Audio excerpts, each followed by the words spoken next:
estudar a palavra de Deus? Carta de Paulo aos Efésios, capítulo 4, versículo 1 em diante. Rogo-vos, pois eu, prisioneiro no Senhor, que andeis de modo digno da vocação a que fostes chamados, com toda humildade e mansidão, com longanimidade, suportando-vos uns aos outros em amor, esforçando-vos diligentemente por preservar a unidade do Espírito no vínculo da paz. Há somente um corpo e um Espírito, como também fostes chamados numa só esperança da vossa vocação. Há um só Senhor, uma só fé, um só batismo. Um só Deus e Pai de todos, o qual é sobre todos, age por meio de todos, está em todos. Esta é a palavra de Deus. Esse texto da palavra de Deus começa a nova série de visão, de abordagem da carta de Paulo aos Efésios. A carta de Paulo aos Efésios é a carta que mais trabalha a questão da igreja. É a chamada carta da igreja. Mas você pode perceber que a mesma estrutura que existe em outras cartas, principalmente na carta aos Romanos, aparece aqui na carta de Paulo aos Efésios. Quando ele escreve os 3 primeiros capítulos, ele tem uma preocupação central: demonstrar o que Cristo fez por nós. Então, se você ler atentamente os 3 primeiros capítulos, foi o que a gente tentou fazer durante essa série de pregações que a gente vem fazendo aqui em Efésios, se você observa com cuidado, você vai ver que tudo o que vai estar sendo dito nos 3 primeiros capítulos é sobre o que Deus fez por você. Quem é Deus? Qual é o caráter de Deus? O cuidado de Deus? O plano de Deus para a sua vida? Para a igreja? Para a história? Para a humanidade? Então, se você ler os 3 primeiros capítulos, essa é a preocupação. No capítulo 4, nós começamos uma nova fase da carta. Porque agora ele deixa de falar daquilo que Deus tem feito por você e começa a dizer, ok, agora em resposta ao que Deus tem feito por você, o que você vai fazer? Por isso que ele começa no versículo 4 com a afirmação, rogo-vos. Rogo-vos é uma ideia assim, de insistência. Gente, diante de tudo que vocês ouviram, diante de tudo que vocês sabem sobre Deus, eu quero pedir uma coisa a vocês. Façam essas coisas agora que vocês precisam fazer. Em outras palavras, antes de sabermos o que Deus nos fez, nós não vamos conseguir responder fazendo aquilo que Deus quer que a gente faça. Ou seja, antes de qualquer coisa que Deus queira exigir de você, Deus quer que você saiba quem Ele é para você. É muito comum a gente ficar muito preocupado com ética, com moral. E, essencialmente falando, a igreja cristã, a Bíblia Sagrada, a teologia bíblica, não está muito preocupado com o que você faz. Essencialmente falando, a Bíblia está preocupada com aquilo que Deus faz em você e, por conseguinte, como resposta de amor, você faz para Deus. Toda resposta bíblica a esse Deus trino tem que ser uma resposta de amor. Quando você entende o plano de Deus, a redenção de Deus, a salvação que Deus fez por você, quando você entende quanto Deus amou você, a resposta sua de amor se torna uma resposta clara, definida e urgente. E quando você não consegue dar essa resposta, você volta para Deus com as suas orações e você diz, Deus, me ajuda, eu quero responder esse amor.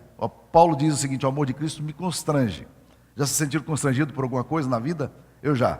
Coisas boas, gente que me fez tão bem, que aí eu falo, cara, como é que eu posso retribuir em amor? É essa bondade que eu tenho recebido. É mais ou menos essa a ideia da palavra de Deus. Como é que nós vamos responder em amor a tudo que Deus tem feito por nós? Agora, como é que você vai fazer em amor a Deus ou em gratidão a Deus se você nem sabe o que Deus fez por você? Os franceses falam que gratidão é a memória do coração. Se o seu coração não tem memória de nada, você não tem gratidão nada a Deus, você não sabe o que Deus fez por você, como é que você vai responder em amor? Então é fundamental, a ética bíblica é uma ética de resposta. Resposta ao amor do Pai, ao amor do Filho, ao amor do Espírito Santo. Então agora ele vai falar sobre uma coisa interessante. Ele vai colocar o ponto aqui, dizendo, rogo-vos, pois eu, prisioneiro do Senhor, que andeis de modo digno da vocação. A centralidade dele aqui agora é a questão da vocação. Irmãos, já que vocês ouviram todas as coisas tão fantásticas, vocês têm que lembrar que vocês têm uma vocação. Deus chamou vocês para uma vocação. E eu quero que vocês vivam de acordo com essa vocação. E aqui a gente começa então a aprender algumas coisas. Que a vida cristã é uma vocação. Não é uma profissão. É um chamado de Deus que a gente chama em teologia de chamado eficaz. Deus nos chama para Ele. Vocação é uma atração. É um fascínio, é uma tendência, é uma compulsão que você tem para determinadas áreas. Desde muito cedo eu tinha muita vocação para leitura. E era interessante, porque eu não fui criado num ambiente que me estimulava a leitura. Pelo contrário, a minha mãe achava que eu ia ficar doido, de certa forma ela estava certa, porque eu fiquei mesmo, né? Eu resolvi ser pastor. Minha mãe achava que eu ia ficar doido porque eu lia demais. Então para enganar minha mãe, eu pegava o meu material e eu ia para o meu quarto para dormir à tarde. Mas eu não dormia à tarde. Eu ficava lendo pela fresta da janela, porque a janela era um janelão de fazenda, e eu deixava a fresta aberta e o sol batia exatamente na fresta para eu poder ler. Porque era a forma da minha mãe não ficar dizendo que eu ia ficar doido, né? Mal sabia ela que eu ia ficar mesmo, né? Mas então, essa coisa de... Agora, eu nunca tive habilidade com inteligência mecânica. Já contei aqui para vocês como é que sou eu para acender lâmpada. Eu não tenho facilidade para essas coisas, né? Trocar lâmpada de casa, mexer com coisas mecânicas, elétricas, esse negócio não é muito exatamente a minha praia. A Sara ri muito de mim em relação a essas relações que eu tenho com as coisas assim práticas. Mas o fato é o seguinte: vocação é um chamado. Você é atraído a esse negócio de tal forma que você se sente, é isso que eu quero fazer. Em outras palavras, não é exatamente você que determina que vocação você vai ter. Você pode até forçar e ficar numa determinada profissão, né? Mesmo sem ter a vocação, você vai sofrer demais com isso, talvez você se esmere, você seja muito diligente, mas o fato é de que aquilo ali não é exatamente o que agrada o seu coração, o que fascina o seu coração e o que enche o seu coração. A vocação é uma atração. O apóstolo Paulo está dizendo que nós somos chamados. Por isso que o reverendo José Borges Santos Júnior dizia que todos nós temos uma profissão, mas vocação é uma só. Qual é a vocação? Vocação de filhos de Deus. Há uns dias atrás estava ouvindo na Missão Vida uma palestra do Dr. Russell Shedd. O Dr. Shedd anda dizendo algumas coisas que de vez em quando a gente para assim e diz: eu nunca ouvi falar desse negócio aqui é complicado. Mas o Dr. Shedd tem 87 anos de idade e foi um homem que influenciou uma geração inteira. E é um homem que ama a Deus, um homem crente, um homem piedoso.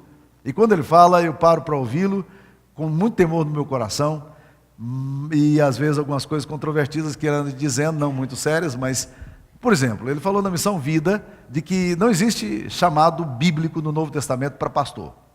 Esquece. Ele disse: eu quando fui chamado em 1940 e poucos, para ser ordenado pela board da Junta de Missões Batistas, que se reunia em Nova York, em 1900 e pouco, 1940 e pouco, eles me perguntaram: você tem certeza do seu chamado ministerial? Eu disse: tenho. Hoje, se eles me chamassem lá, eu diria não.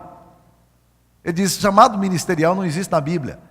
Existe um chamado para ser crente, para amar a Deus e servir a Deus. Se você tem chamado para ser crente, aí Deus pode colocar você em determinado momento da história para ser pastor com tempo integral, eventualmente, pastor com tempo parcial, eventualmente, pastor com uma profissão, e lá na profissão sua você exerce o seu pastorado, a sua função, o seu ministério. Onde você estiver, você vai ser servo, você vai ser missionário, você vai ser enviado por Deus. Esse é o chamado de Deus. Bem, eu não estou defendendo a ideia do Shedd, mas também não estou querendo negá-la, porque eu estou chegando à conclusão que é exatamente isso. Nós temos uma vocação central na nossa alma. A vocação central é a nossa identidade com o Pai, de filhos amados, filho de Deus. Ou somos ou não somos, né? Ou temos essa identidade ou não temos essa identidade. Ou como o reverendo Antônio Elias, uma vez perguntaram para ele: reverendo Antônio Elias, o que é unção? Ele pensou um pouquinho e disse: uns são, outros não são. É mais ou menos isso aí, vocação é mais ou menos isso aí, tá? Quem é chamado para ser filho de Deus deve viver como filho de Deus, tem identidade. Quem não é chamado para ser filho de Deus, certamente não vai reproduzir essa identidade, porque não tem essa vocação. Paulo está dizendo aos que têm essa vocação: rogo-vos, pois eu, o prisioneiro do Senhor, que andeis de modo digno da vocação que vocês têm. Agora, essa vocação, meus queridos, no texto aqui, ela tem dignidade. E isso aqui é um negócio que me chama muita atenção. A vocação bíblica, a vocação evangélica, ela é uma vocação que exige de nós uma dignidade. O que significa dignidade?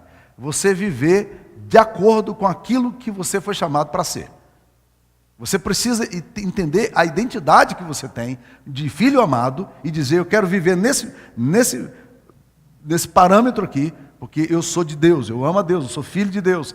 E essa dignidade, essa relação que eu tenho com o Pai, me leva a dizer: eu preciso reproduzir a imagem do Pai em minha vida. Por isso que o chamado de Deus para nós é de que a gente cresça na fé para parecermos com o Filho de Deus. É essa dignidade que nós precisamos ter. E isso é muito sério, sabe por quê? Porque eu particularmente tenho ouvido muita gente falando aí de movimentos que defendem grupos tais, grupos tais, grupos tais. esse negócio de bullying, né, que todo mundo fica apavorado com bullying hoje, rapaz, não tem um cara na vida que tenha sofrido mais bullying do que eu, né? Porque quando eu estava na escola, eu era o único evangélico da minha classe, único, tá? Aliás, para não dizer que não tinha outro evangélico, tinha a Creuza. Mas a Creuza era uma personagem tanto estranha, ela era de uma seita evangélica, ou sei lá, de um grupo evangélico, e aí ela tinha um cabelão comprido, muito estranho, ela ficava com a perna cabeluda, ela via umas roupas estranhas assim, né? Assim, bem tradicionalzona e tal. Então a Creuza era a crente, né? Mas eu não tinha essa cara de crente, essa configuração de crente, esse jeitão de crente, né? Esse crentez. Eu era de uma igreja mais aberta, e aí o padre chegava lá para perguntar assim para nós: quantos aqui são crentes? Não, quantos são espíritas? Ninguém levantava a mão. Quantos são crentes? E a Creuza nem precisava levantar. E eu levantava a mão assim, muito timidamente, dizendo assim, né? Eu sabia que todos os olhares estavam voltados para mim, e eu estava morrendo de medo, de vergonha do que poderia acontecer, né? E daí um pouco o padre me exaltava, ele dizia assim, ele falava assim: eu gosto de gente que tem posição. Se é assim mesmo, meu filho, tem que ser, né? E eu enchia o peito, eu ficava orgulhoso, né? Mas essa questão da identidade, né? De você saber quem que você é, onde você está fazendo o quê? Você tem o nome de Jesus. E isso para nós, meus queridos, é muito sério. Por quê? Porque hoje você quando fala de evangélico no Brasil, eu até tenho dificuldade para me definir como evangélico no Brasil. Ser evangélico no Brasil é um samba do crioulo doido, ninguém sabe onde vai parar. Negócio absurdo, todo mundo tem umas posições evangélicas aí loucas, que você fala, onde é que vai parar esse negócio aqui, né? E eu tenho tentado me definir como discípulo de Cristo, talvez uma definição mais próxima daquilo que eu creio. Eu sou seguidor de Jesus, eu amo Jesus, eu quero servir a Jesus, quero parecer com Jesus. E isso é identidade. Há um tempo atrás eu vi uma socialite global dizendo o seguinte sobre evangélico. Alguém perguntou para ele, entrou o assunto de evangélico lá, e ele falou: evangélico é o tipo de gente, isso há muito tempo atrás, eu li essa reportagem há uns 15 anos atrás, eu ouvi essa reportagem há 15 anos atrás. Ele disse: evangélico é o tipo de gente que a gente quer ter como funcionário, mas não quer ter como amigo. Eu entendi exatamente o que ele quis dizer. Ele estava querendo dizer, esse cara é íntegro. Quando a gente contrata o evangélico, você pode botar o dinheiro na mão dele, que ele não vai falhar. Ele é um chato, mas ele é íntegro, né? Você está entendendo o ponto? Hoje, cara, o que é evangélico? Pastor, então, é figurinha carimbada, meu filho, né? Quando eu estou no avião e alguém pergunta o que você faz, eu viro assim e falo assim: teólogo. Ele fala geólogo, né? É complicado. Quem é o pastor hoje? Antigamente, pastor era o cara que era respeitado na cidade, né? As pessoas podiam não concordar com a posição dele, apanhava de tudo quanto era lado, mas era um cara que as pessoas olhavam e diziam: esse cara tem integridade, porque ele é pastor. Hoje, quem é pastor? Essa dignidade é a dignidade que a palavra de Deus está pedindo de nós, que a gente pareça com aquilo como filhos amados do Pai. Nós somos filhos de Deus, nossa identidade está em Jesus, e nós precisamos lembrar isso. Deixa eu só contar uma historinha, eu acho que eu já contei há muito tempo atrás essa historinha, mas meu pai, lá em Gurupi, onde nós crescemos, tinha uma cena muito interessante, porque tinha um homem chamado Jonas. Ele era um alcoólatra, ele vivia bêbado, e vivia pelas sarjetas, um estilo de vida muito complicado. Várias e várias vezes vi meu pai e minha mãe socorrendo, dando comida para ele, cuidando dele, eventualmente mandando tomar banho no rio, trocando roupa, um negócio complicado. Jonas tinha uma outra característica, ele era extremamente amável, um doce de pessoa, mas dominado completamente pelo álcool, completamente. E ele vivia ali, dormia ali, defecava da sua própria roupa, fazia xixi na roupa, aquele estilo de vida terrível, né? E meu pai, crente, tentando falar para o Jonas, comunicar o evangelho para o Jonas, né? E meu pai se chama Jonas também. Um dia, meu pai, eu lembro exatamente dessa conversa, meu pai com o Jonas conversando, ele falou: Jonas, presta atenção, Jonas, você tem o mesmo nome que eu tenho, Jonas. Jonas, fica ruim, Jonas. Nós temos o mesmo nome, mas olha como é que você está vivendo. Jonas, ou você muda de postura, Jonas, ou muda de nome, porque assim não dá, né? Você está entendendo? Eu acho que é mais ou menos isso que Deus faz com a gente. Às vezes Deus olha para nós e você fala: não, eu amo Jesus. O quê? Ama mesmo? E você vive um estilo de vida que não tem dignidade nenhuma com relação àquilo que Deus te chamou para ser. É isso que a Bíblia está falando. Ande de modo digno da vocação que você recebeu. Ande assim, isso tem dignidade. Você precisa entender essa dignidade. Outra coisa que nós vamos aprender. Essa dignidade, ele vai descrever no versículo 2, dando alguns 5 pontos aqui sobre as características dessa dignidade. Primeiro, com toda a humildade. É muito complicado definir humildade, sabe por quê? Porque as pessoas confundem humildade com modéstia, as pessoas confundem humildade com abnegação, as pessoas confundem humildade com pobreza. Há até uma cena histórica de encontro de 2 filósofos na Grécia, Antístenes, que era um filósofo que defendia a pobreza, e Diógenes, que era um filósofo cínico. Um dia eles se encontraram. Diógenes andava sempre muito bem vestido e tal, e Antístenes sempre maltrapilho. E um dia, na discussão ali, no embate, no areópago que eles faziam, o Antístenes defendendo a pobreza, defendendo um estilo de vida de maltrapilho e tal, né? E Diógenes olhou para ele e falou assim: ô Antístenes, eu quero te dizer que eu vejo o orgulho pelo buraco dos teus mantos. É muito comum pessoas supostamente humildes serem muito vaidosas. Outra coisa que eu tenho aprendido, modéstia.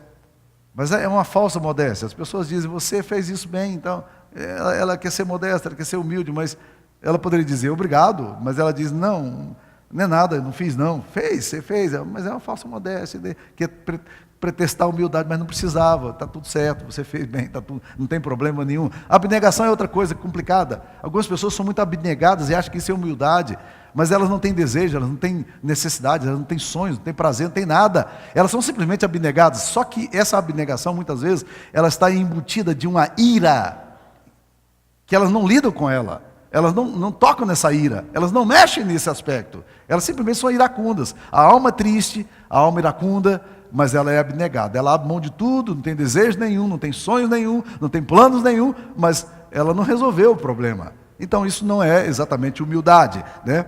Jesus, quando você olha a humildade, você olha Jesus. Ele era Deus.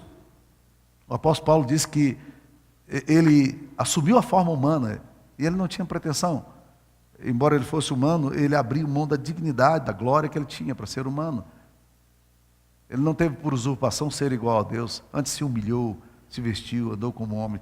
Ele é alguém que pode ser alguma coisa e desiste de ser para o objetivo de glorificar a Deus. Segunda característica que aparece aqui é mansidão. Mansidão não é um termo muito fácil para nós, porque quando a gente fala de mansidão, a gente pensa no cara que não quer trabalhar, não quer estudar, ele é manso, aquele cara que encosta em qualquer lugar, né? Já ouviu falar daquele que está procurando um barranco para se encostar? Essa é a característica que normalmente a gente identifica com uma pessoa mansa. Mas a palavra mansidão é muito interessante nas Escrituras Sagradas. A palavra mansidão, ela vem da ideia de um animal que era pego selvagem, inomado, e ele era trazido. E depois de trazido, domado, treinado, ele se tornava um instrumento fortíssimo de trabalho a serviço de alguma coisa extremamente produtiva. É essa a ideia que a Bíblia está falando aqui, de alguém que pode esmagar o outro, mas não o faz. Por quê? Porque ele está com todo o seu instinto sob controle. Ele não é uma pessoa impulsiva, ele não é uma pessoa destemperada, ele é uma pessoa que sabe trabalhar as suas emoções e sabe lidar. É essa definição que tem aqui de mansidão. Terceira característica da dignidade aí é a longanimidade, que é um outro termo também que a gente não usa muito. A palavra longanimidade ela é usada muito para Deus na Bíblia, tanto no Antigo Testamento como no Novo Testamento. A Bíblia diz que Deus é longânimo. Longânimo é o contrário de pavio curto. Já ouviram falar de pavio curto? Gente com pavio curto, gente que estoura com qualquer coisa, irrita-se facilmente, não tem controle de nada. Esse é o pavio curto. Longanimidade significa alguém que coloca a ira longe de si, não responde emocionalmente às provocações, tá? Sabe lidar com isso. Por exemplo, a Bíblia diz que Deus é justo e Deus vai julgar, mas a provocação humana não gera em Deus uma reação de ira emocional. A ira de Deus, que a Bíblia fala muitas vezes, não é uma ira emocional. Deus não é o tipo de pessoa que você provoque e ele já sai chispando fogo, mandando terremoto e queimando todo mundo. Não é essa a ideia, não. Se você vai lá para o Antigo Testamento, você vê uma declaração muito interessante, em Gênesis 15:15, quando Deus promete a Abraão e fala assim: Abraão, sua descendência vai para o Egito, vai ser escravo, depois vocês vão voltar e vão tomar essa terra que é dos amorreus. Por quê? Porque ainda não se encheu a medida da iniquidade dos amorreus. Frase enigmática, Aí passam 400 anos. 400 anos depois, Uza morreu, são julgados por Deus, pelo povo de Deus. A ira de Deus já estava sobre aquele povo. Depois de 400 anos é que vem a sentença sobre aquele povo. Olha como Deus é longânimo. O apóstolo Pedro, quando tenta explicar a volta de Cristo, ele diz: não retarda o Senhor a sua promessa, como muitos dizem que está demorado. Pelo contrário, ele é longânimo e não quer que nenhum deles se pereça, mas que todos cheguem ao arrependimento. Sabe por que Deus faz isso? Sabe por que Deus nos trata assim? Porque Ele quer dar tempo para que nós nos arrependamos, voltamos para Ele, coloquemos nossa vida em ordem, ajustemos nossa história com Ele. Deus não tem prazer na morte do ímpio. Deus é longânimo. Mas uma característica do povo de Deus, da dignidade do povo de Deus, tem a ver com longanimidade. Quarta característica que aparece aqui: suportando-vos uns aos outros em amor. E aqui a ideia, meus queridos, é de suportar mesmo. Porque algumas pessoas na vida você tem que suportar. Se você quiser amar por causa dos belos olhos que ela tem, você não vai conseguir. Algumas pessoas são amáveis, já viram isso, né? São pessoas dóceis, fácil de gostar. Tem gente que você olha, é gostoso gostar. Agora tem gente que para você gostar, meu filho, você tem que, né? O texto aqui está dizendo que a gente tem que suportar um ao outro em amor. Eu vou apoiar essa pessoa em amor. Isso é, muitas vezes, é essa tolerância que a gente precisa ter em relação aos nossos tratamentos. Muitas pessoas são muito provocativas, são muito irritáveis, né? Há um tempo atrás eu estava vendo essas coisinhas bestas que se mandam no WhatsApp aí, né? Uma pessoa dizendo assim: ah, minha senhora do chuveiro, dá-me resistência, né? Porque eu devia estar muito irritado a pessoa naquela hora, né? Um outro diz o seguinte: eu estou que nem chuveiro queimado, nem ligo, e quando ligo nem esquento, né? Porque você vai chegando a um ponto, tem tanta provocação que você fala assim: que é isso, rapaz? Olha o que a Bíblia diz para nós: suporte um ao outro em amor. Não é exatamente porque muitas vezes você está achando maravilhoso suportar o outro, mas porque Deus diz que isso faz parte da nossa dignidade como cristãos. E por último, ele diz aqui no versículo 3: esforçando-vos diligentemente por preservar a unidade do Espírito no vínculo da paz. Algumas características interessantes. Nós precisamos preservar a unidade do Espírito. O texto não diz criar a unidade do Espírito, mas preservar. Você não preserva o que não existe, você só preserva o que existe. A unidade do Espírito já está aí. Preserve isso. Você pode estourar isso. Vivendo em comunidade, vivendo com o povo de Deus, vivendo com gente, é muito fácil você dar um chute e ficar irritado e você quebrar a unidade que Deus está construindo por meio do seu Espírito. A segunda coisa que a gente precisa perceber é que o texto aqui não está falando de união. Não preserve a união, mas preserve a unidade. Porque união é essa coisa meramente externa. Uma associação, um clube pode ter união. Mas a Bíblia está falando de alguma coisa muito mais profunda, falando de unidade, de alguma coisa que vem do Espírito e toma o nosso coração. E nós precisamos preservar. Outra coisa que nós precisamos aqui, que o texto fala: esforçando-vos diligentemente. Dá a ideia de que não é muito fácil esse negócio. Você tem que se esforçar. Você tem que lutar por isso. E não só se esforçar e lutar, mas diligentemente. Eu quero fazer de tudo para que a unidade se mantenha. Por quê? Porque a igreja é de Jesus, o corpo é de Cristo, e eu não posso, humanamente falando, ter o direito de ficar destruindo a unidade que o Espírito Santo está fazendo. Isso é muito importante para nós nos últimos dias, porque a gente ouve sempre de igreja brigando, rachando, gente quebrando para cá e indo para lá, e sai amargura, sai xingando, sai daquela igreja para ir para outra igreja, não vai para outra igreja porque fica com raiva daquela igreja e não consegue mais amar a Deus, não consegue mais contribuir no reino, não consegue se envolver mais. Então é fundamental que você pense o seguinte: há uma unidade implícita do Espírito Santo, eu quero caminhar com ela. Hoje nós vamos participar da ceia. A ceia nos diz exatamente isso. A ceia nos diz exatamente isso. É o corpo de Cristo, que é partido por nós para que haja essa unidade. Eu quero concluir aqui agora falando um pouco de uma história que muitos adolescentes aqui, alguns adultos já conhecem também, de um filme muito conhecido chamado Rei Leão. Porque ele fala exatamente sobre vocação. Aquele filme Rei Leão fala que o leãozinho tem que sair da casa, do seu país, depois que o pai dele é assassinado pelo tio dele, que é o tio mau, é o Mustafá. Aí ele sai para salvar a vida dele. Ele vai embora. E no desespero e na solidão, ele vai se encontrar com dois personagens absolutamente estranhos, que é o Pumba e o Timão. O Pumba é um javali. Ele é todo esotérico, todo estranho. E o Timão é um suricata, né? E esses dois animais é quem começa a colher o rei leãozinho para dar-lhe as direções do que vai acontecer ali. E começa a ensinar para ele. Eles são muito avacalhados, a vida bagunçada, e gosta de fazer farra, se mete em desordem, fica comendo inseto. E o leãozinho, ele perde completamente a referência de quem ele é. Os anos vão passando, ele nem se lembra mais da identidade dele. Ele se torna igualzinho, os dois animais. Ele se torna igualzinho ao Pumba e o Timão. Até que um dia aparece um macaco, chamado Rafiki, que é um personagem esotérico, uma espécie de sacerdote, profeta. E o Rafiki vem na direção dele para encontrá-lo.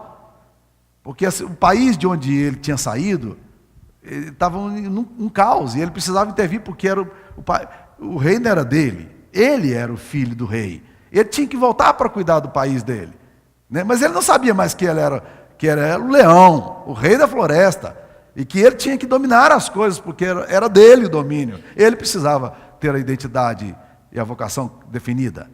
E aí ele se assusta com o Rafiki, e ele olha para o Rafiki meio estranho assim, meio bravo, meio querendo brigar com o Rafiki, e fala: quem é você? E Rafiki volta a pergunta e diz: a questão não é quem sou eu. A questão é quem é você. Você não sabe mais quem você é. Você precisa lembrar quem você é. E aí ele começa a contar a história para ele. E ele começa a lembrar daquilo que ele é, da dignidade que ele tem e da vocação que ele tem. Eu creio que essa pequena alegoria aí desse filme mostra claramente o que pode acontecer conosco. Nós perdemos a identidade de quem somos.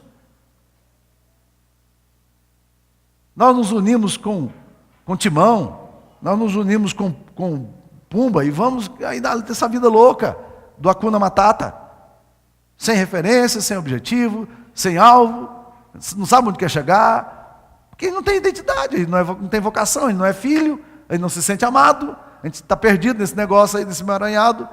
Aí nós precisamos voltar à nossa vocação. Qual é a sua vocação? Sua vocação é de filho amado de Deus, perdoado, redimido pelo sangue, de gente que foi comprado com alto preço, de gente amada por Deus antes da fundação do mundo, eleitos e predestinados para viver em santidade, em amor, para a glória do Deus Pai. Mas a gente perde a referência disso, a gente acha que é uma peça solta no universo aí, um acidente histórico que não sabe por que existe, e nos tornamos existencialistas, secularistas, mundanos, consumistas, e vamos vivendo a nossa vida louca, do Hakuna Matata, achando que assim nós estamos com a nossa vida definida. Perdeu a identidade quem faz assim. Perde a identidade quem decide ser filho amado de um pai e sai da sua casa e vai para comer com porcos. Perde a identidade. É isso que a palavra de Deus está dizendo. Andem de modo digno da vocação. Vocês têm uma vocação. Andem com dignidade nessa vocação de filhos amados. Vivam para Deus. Amem a Deus. Sirvam a Deus, porque vocês sabem o que Deus fez por vocês. Você sabe o que Cristo fez por você. O preço que foi pago na cruz. Se você sabe isso, que você é amado de Deus, perdoado por Deus, redimido por Deus, convocado para ser um povo de Deus, para glorificar o nome dEle, então, meu querido, viva com santa vocação. Ou você muda de nome, ou você muda de ética. Deus te tem chamado à santidade. Deus nos abençoe. Amém. Senhor, aplica essa palavra ao nosso coração, Senhor, para a glória do Teu nome. Nós precisamos, ó Deus, querido, viver como filhos amados, filhos do Senhor, para a glória do Senhor. Em nome de Jesus. Amém. Vamos participar.